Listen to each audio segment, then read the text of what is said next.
Yes hello friends, कैसे हैं आप? आशा करता हूं आप अच्छे होंगे, आपके घर पर सब अच्छे होंगे। आज मैं पॉलिटी एमसीक्यू पार्ट 11 लेके आया हूं। ये पॉलिटी एमसीक्यू हिंदी इंग्लिश दोनों में, और ये सभी कम्पिटिटिव एग्जाम के लिए लाभदायक हैं। चाहे वो यूपीएससी हो, नेट हो, सेट हो, स्टेट पब्लिक सर्विस कमीशन हो, टीजीटी, पीजीटी, आरआरबी, एसएससी, चाहे जितने भी अदर स्टेट लेवल के या सेंट्रल लेवल के एग्जाम होते हैं जिनमें पॉलिटी पूछा जाता है, वो सब देख सकते हैं ये एमसीक्यू टेस्ट सीरीज। तो चलिए आज का मैं सेशन स्टार्ट करता हूँ। तो मैं कुश कुमार स्वागत करता हूँ आप ही लोग का, आप ही के इस यूट्यूब चैनल में, जिसका नाम है IQ अड्डा एंड इजी लर्निंग। एक बात मैं बता देना चाहता हूँ, ये न्यू चैनल है, इसको ग्रोथ कराने में आप लोगों का समर्थन का बहुत जरूरत है। इसलिए यदि वीडियो पसंद आए तो लाइक शेयर कमेंट जरूर करिएगा, और यदि चैनल पर नए हैं तो सब्सक्राइब करना ना भूलें। सब्सक्राइब करके बेल आइकन दबा के उसका नोटिफिकेशन ऑन कर दें, ताकि जब भी मैं क्लासेस लूँ आप तक नोटिफिकेशन पहुंच जाए। चलिए तो आज का सेशन स्टार्ट करते हैं। एमसीक्यू पॉलिटिक्स टेस्ट सीरीज का पार्ट 11 है। याद रखिएगा, जितने भी इसके क्वेश्चन है मैंने प्लेलिस्ट में डाल दिया, आप प्लेलिस्ट में जाकर के इसे देख सकते हैं। ठीक है, तो आज का पहला क्वेश्चन होगा, क्वेश्चन नंबर 101 से स्टार्ट होगा। तो आज का पहला क्वेश्चन है, भारत में दलीय व्यवस्था की प्रमुख विशेषता क्या है? मतलब भारत है एक मल्टी पार्टी सिस्टम है यहाँ पर। ठीक है, तो यहाँ का मतलब एक विशेषता क्या है यहाँ पर, मल्टी पार्टी सिस्टम का फायदा वगैरह क्या है? ठीक है, तो आपके पास चार ऑप्शन है। पहला ऑप्शन क्या कहता है, देखते हैं। पहला ऑप्शन कहता है, विभिन्न राजनीतिक दलों की नीतियों और कार्यक्रमों में काफी समस्याएं हैं। हाँ, ये चीज तो है कि समस्या ये एक सा विशेषता ही है ना। एडवांटेज के रूप में देखते हैं कि उसमें समस्याएं पाई जाती है। ठीक है, विशेषता, देखिए विशेषता मतलब हर जगह पॉजिटिव सेंस में नहीं, मतलब उसमें क्या खूबियां दिखाई देती है, उससे संबंधित होता है ये वर्ड विशेषता। ठीक है, तो पहला ऑप्शन हो गया, विभिन्न राजनीतिक दलों में नीतियों और कार्यक्रमों में काफी समस्याएं होती हैं। दूसरा ऑप्शन है, अधिकांश दल प्रधानतः धर्म भाषा जाति पर आधारित होते, ये भी कहीं ना कहीं सही है। क्षेत्रीय दल वैसे ही बनते ही हैं। ठीक है, तीसरा है, विभिन्न क्षेत्रीय राज्य स्तरीय राजनीतिक दलों की भरमार है। हाँ, क्षेत्रीय और राज्य स्तरीय दलों की भरमार बहुत है, यहाँ पर पड़े हुए हैं सब। एक में वही चीज है, बी में वही चीज है, सी और डी क्या कहता है, उपरोक्त सभी। तो इसका आंसर क्या होगा? भारत में दलीय व्यवस्था की प्रमुख विशेषता है, विभिन्न राजनीतिक दलों की नीतियों और कार्यक्रमों में काफी समस्याएं हैं। हाँ, ये ओके है। ठीक है, दूसरा कहता है, अधिकांश दल प्रधानता धर्म भाषा जाति पर आधारित है, ये भी सही है, धर्म भाषा जाति पर आधारित है। ठीक है, ओहो यहाँ क्या प्रॉब्लम हो रहा है, ठीक है जाइए आप उधर ही विभिन्न क्षेत्रीय राज्य स्तरीय राजनीतिक दलों की भरमार है, तो ये तीनों जा रहा है, इसलिए इसका ऑप्शन डी होगा। ठीक है, आगे चलते हैं। ये सब इजी क्वेश्चन है, थोड़ा सा दिमाग लगाने पर आपको बन जाएगी। इंग्लिश में भी है, हिंदी इंग्लिश दोनों में, इसे हर कोई देख सकता है। ठीक है, आगे चलते हैं। क्वेश्चन नंबर 102 क्या कहता है, देखते हैं। देखिए क्वेश्चन नंबर 102 है, 102 क्या कहता है, सुमेलित करना है, आपको मिलान करना है कौन किसका जाता है। तो आपके पास पहले पॉइंट दे दिए गए। पहला पॉइंट बोलता है अकाली दल, दूसरा डीएमके, तीसरा नेशनल कांग्रेस, चौथा झाविमो। और दूसरे साइड दिया हुआ है पंजाब है, झारखंड है, पंजाब है, झारखंड है, जम्मू कश्मीर, तमिलनाडु। तो मिलान करना है, तो अकाली दल कहाँ जाएगा? देखिए अकाली दल पंजाब में जाएगा। ठीक है, तो एक का एक सही है, तो एक का एक जहां भी है उसे रखिए, बाकी एलिमिनेट करिए। तो चलिए बी एलिमिनेट मैं कर देता हूँ यहाँ से।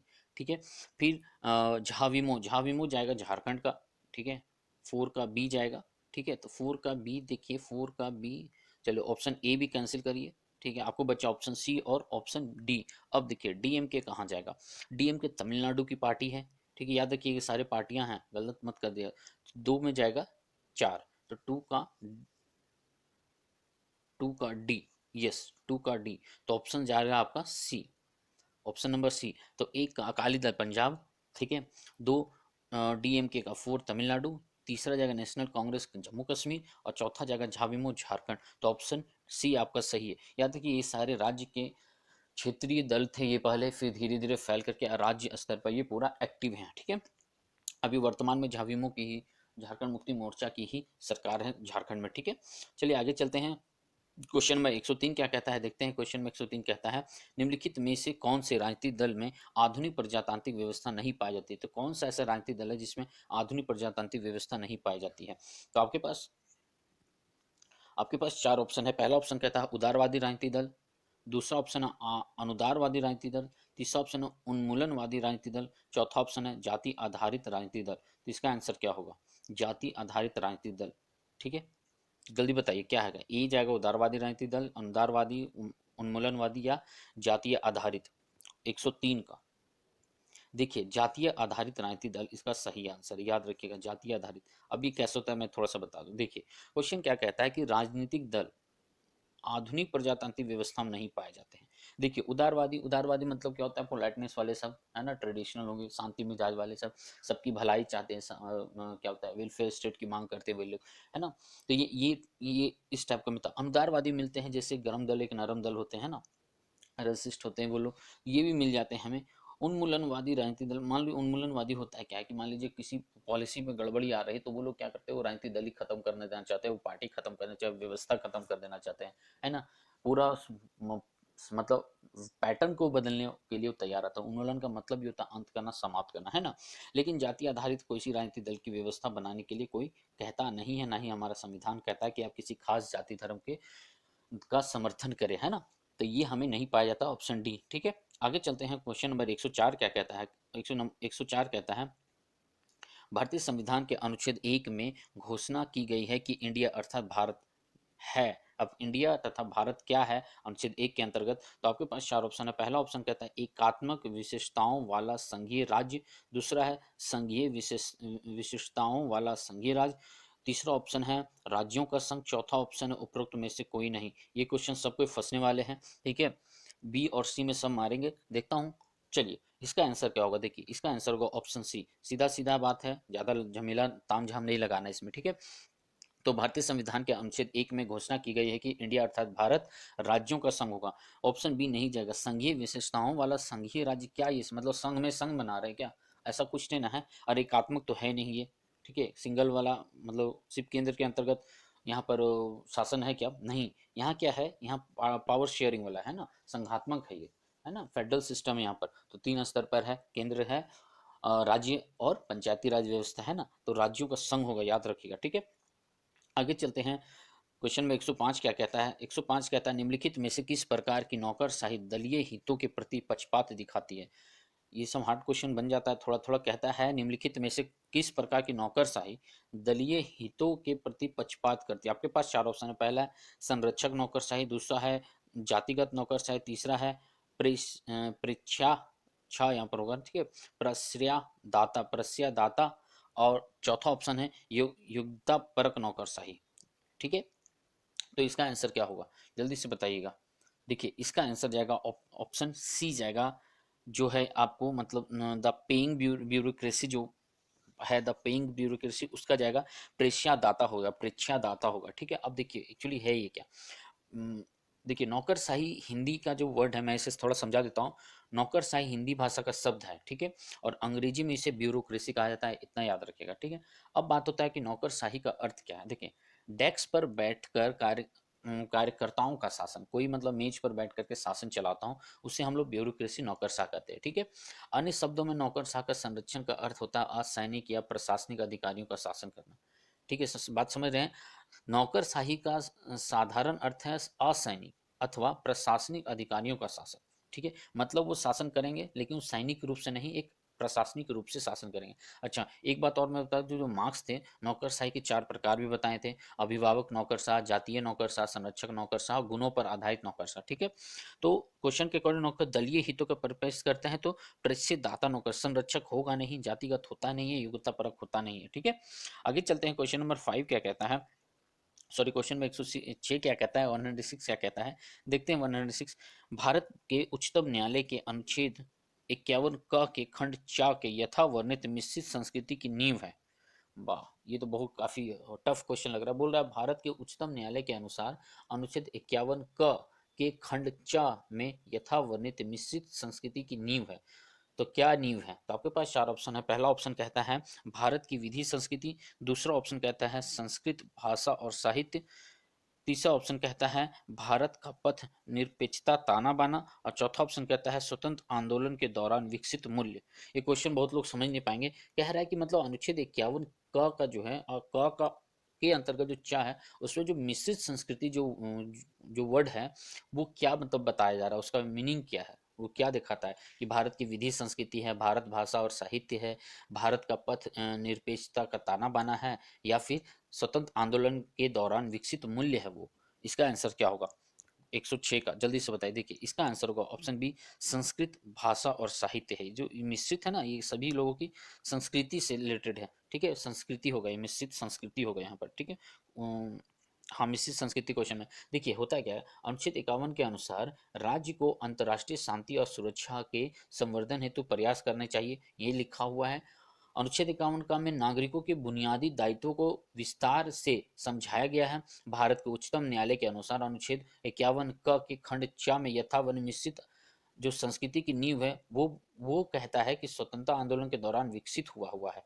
ठीक है, तो उच्चतम न्यायालय, तब तो इसका आंसर होगा ऑप्शन, इसका आंसर होगा ऑप्शन डी। ठीक है, क्योंकि उच्च न्यायालय, मुझे याद आया कि उच्च न्यायालय ने ये बयान भी दिया है, तो इसका ऑप्शन जाएगा बी, नहीं जाएगा, नहीं जाएगा, क्योंकि मिश्रित अर्थव्यवस्था का स्वतंत्र आंदोलन के दौरान ही विकसित हुआ है, क्योंकि सबको मिल करके स्ट्रगल करके एकता लेके आए थे और सबने मिल करके संघ बनाया था। ठीक है, हाँ ऑप्शन डी जाएगा इसका आंसर। ठीक है, चलिए आगे चलते हैं। क्वेश्चन नंबर 107 क्या कहता है, देखते हैं 107 क्या कहता है।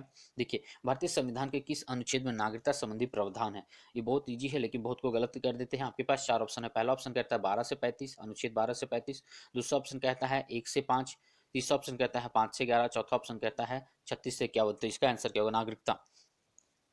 देखिए इसका ऑप्शन होगा यहाँ से ऑप्शन सी जाएगा। ठीक है, ऑप्शन सी जाएगा, अनुच्छेद 5 से 11। देखिए मैं बता देता हूँ, देखिए हमें हमारा संविधान भागों में बटा हुआ, पार्ट्स जिसे बोलते हैं। तो पार्ट 1 है जो अनुच्छेद 1 से 4 तक है, वो क्या कहता है, यूनियन एंड इट्स टेरिटरीज के बारे में बात करता है, संघ और उसके राज्य क्षेत्रों के बारे में बात करता है। फिर दूसरा पार्ट आता है, भाग दूसरा आता है, वो होता है नागरिकता, सिटीजनशिप के बारे में, वो अनुच्छेद 5 से 11 तक जाता है।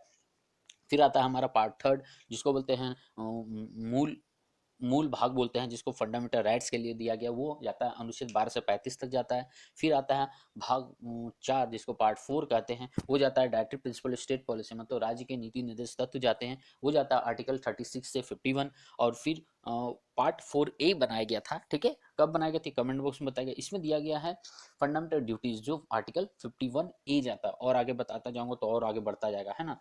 52 से लेकर 100 यूनियन चला जाता है। ठीक है, 151 चला जाता है। ठीक है, आगे चलते हैं। तो इसका आंसर हो जाएगा ऑप्शन सी, नागरिकता हमें 5 से 11 अनुच्छेद में दिया गया। ठीक है, आगे चलते हैं। क्वेश्चन में 108 क्या कहता है, देखते हैं।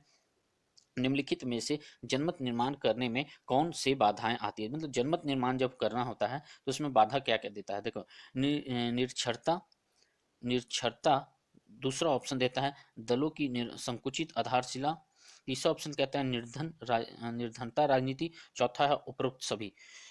इसका आंसर क्या होगा, थोड़ा तबीयत ठीक नहीं लग रहा है। ठीक है, तो इसका आंसर क्या होगा, देखिए इसका आंसर होगा ऑप्शन डी। जब ये सभी तरह की बाधाएं हमें देखने को मिलती है जब किसी राजनीतिक दल का जब बात आता है जहां पर जनमत के द्वारा वो निर्माण किया जाता है। सबसे पहले निरक्षरता, मतलब इलिटरेसी, लोगों एजुकेशन की कमी होती है, समझ की कमी होती है। दूसरा, दलों की संकुचित आधारशिला, लोग सिर्फ अपने बारे में सोचते हैं, अपने जाति धर्म के बारे में, अपने क्षेत्र के बारे में खास करके सोचने लगते हैं। ठीक है, निर्धन राजनीति, राजनीति निर्धन मतलब आप समझ सकते हैं पॉलिटिकल पॉइंट ऑफ व्यू से उन लोगों में फंड की कमी होती है, सोच की कमी होती है, एम की कमी होती है। उद्देश्य क्या है, चार अलग अलग पार्टी बन करके कोलिजन करके एक पार्टी बना लेती है, सबकी विचारधाराएं अलग अलग होती है, एम क्या है कुछ मैच नहीं कर पाता, मिस मैच हो जाता है, तो ये कोलिजन टूट जाता है ना। तो इसका आंसर होगा उपरोक्त सभी मिला जुला करके। ठीक है, आगे चलते हैं क्वेश्चन नंबर। वीडियो पसंद है तो लाइक शेयर कमेंट जरूर करिएगा। ठीक है, चलिए वीडियो क्वेश्चन नंबर 109 है, दो दलीय प्रणाली के गुण कौन नहीं है। दो दलीय प्रणाली के कौन से एडवांटेज नहीं है। आपके पास 4 ऑप्शन है। पहला ऑप्शन कहता है शासन में स्थायित्व। दूसरा ऑप्शन कहता है संगठित विरोधी दल। तीसरा ऑप्शन कहता है मतदान की सीमित स्वतंत्रता। चौथा ऑप्शन कहता है वास्तविक प्रतिनिधित्व की सरकार की स्थापना। इसका आंसर क्या होगा, देखिए इसका आंसर होगा ऑप्शन सी, मतदान की सीमित स्वतंत्रता। देखिए दो दलीय प्रणाली में क्या है, देखिए शासन का स्थायित्व, चलिए ठीक है, किसी पार्टी ने जीता तो अपने स्थायित्व कर लिया, उस कुर्सी सेव कर लिया उसने। दूसरा ऑप्शन संगठित विरोधी दल, ठीक है भाई, एक पार्टी ने बना तो दूसरा तो ओपोजिशन पार्टी तो तैयार हो गया, तो चलिए इसका एक विरोधी दल भी हो गया। ठीक है, अब बात करो तो ऑप्शन डी में वास्तविक प्रतिनिधि सरकार की स्थापना। यदि मान लीजिए कोई पार्टी मेजोरिटी में आ जाती है, भले ही दो दलीय पार्टी हो, तीन दलीय या बहुदलीय पार्टी हो, लेकिन जब मेजोरिटी आ जाती है तो सरकार तो बना सकती है ना। तो वही उसी के आधार पर वास्तविक प्रतिनिधित्व तो कर दिया ना सरकार का, और सरकार का कर दिया तो स्थापना कर लेगा अपना पार्टी का, है ना। लेकिन मतदान की सीमित स्वतंत्रता, सीमित नहीं है वो। ठीक है, वहां पर फंडामेंटल राइट्स, मान लीजिए मुझे दोनों पार्टी नहीं पसंद है तो मैं तीसरे की तरफ जाना चाहूंगा जो कि है ही नहीं वहां पर, है ना, इसलिए ऑप्शन सी जाएगा। ठीक है, आगे चलते हैं। क्वेश्चन नंबर 10 क्या कहता है, देखते हैं। क्वेश्चन नंबर 10 है, किसी भी राज्य में मुख्यमंत्री पद पर नियुक्त होने वाली प्रथम दलित महिला मुख्यमंत्री। अच्छा, दलित महिला मुख्यमंत्री कौन है, जल्दी जल्दी बताइएगा। मायावती, दूसरा जयललिता, तीसरा उमा भारती, चौथा सुचेता कृपलानी। तो इसका आंसर क्या होगा? देखिए इसका आंसर सीधा सीधा है मायावती लड्डू। सा क्वेश्चन मैंने डाल दिया लास्ट में, ठीक है। मायावती कब बनी थी? पहली बार भारत में बनी थी 1995 में, उत्तर प्रदेश में पहली बार। दलित जात से, समाज से महिला एक मुख्यमंत्री बनी थी। अब तक वो 4 बार बन चुकी है, ठीक है। जयललिता जो आता है ये नाम, जयललिता भी हिट रही है, वो तमिलनाडु में पहली बार महिला मुख्यमंत्री बनी थी, तमिलनाडु में पहली बार, ठीक है। सुचिता कृपलानी का जो इनाम आता है, सुचिता कृपलानी पूरे भारत में पहली बार कोई महिला जब बनी थी, क्या बोलते हैं, सीएम, किसी भारत में महिला सीएम, तो ये सुचिता कृपलानी थी। ये महिला सीएम में मुझे राबड़ी देवी का याद आ जाता है, ठीक है। ये बिहार की पहली महिला पहली महिला मुख्यमंत्री थी। क्यों याद आया था? क्योंकि वो शायद बहुत बेवकूफ़ी करती थी वो पहले, लेकिन समझदार तो थी, लेकिन पढ़ी हुई नहीं थी, ठीक है, इसलिए उनको थोड़ा थोड़ा दिक्कत होता था, ठीक है। चलिए आगे चलता हूँ, ठीक है। ओह, आज इतना ही है, चलिए ठीक है। कल फिर मिलूंगा, मैं क्वेश्चन लेकर आऊँगा मैं आप लोगों के पास, ठीक है। चलिए धन्यवाद। वीडियो पसंद आए तो लाइक शेयर कमेंट जरूर करिएगा, चैनल को सब्सक्राइब करिएगा यदि आप चैनल पर नए हैं तो, ठीक है। पढ़ते रहिए, घर पर रहिए, सुरक्षित रहिए, बड़ों से आशीर्वाद लेते रहिए, छोटों को प्यार देते रहिएगा। धन्यवाद। याद से याद शेयर जरूर करिएगा। ये न्यू चैनल है और मैं हिंदी इंग्लिश दोनों बना रहा हूँ, ठीक है। मैं धीरे धीरे सब कुछ काम करूँगा, अभी न्यू हूँ इसलिए अभी थोड़ा टाइम लग रहा है, ठीक है। चलिए ठीक है, थैंक यू वेरी मच। जय हिंद।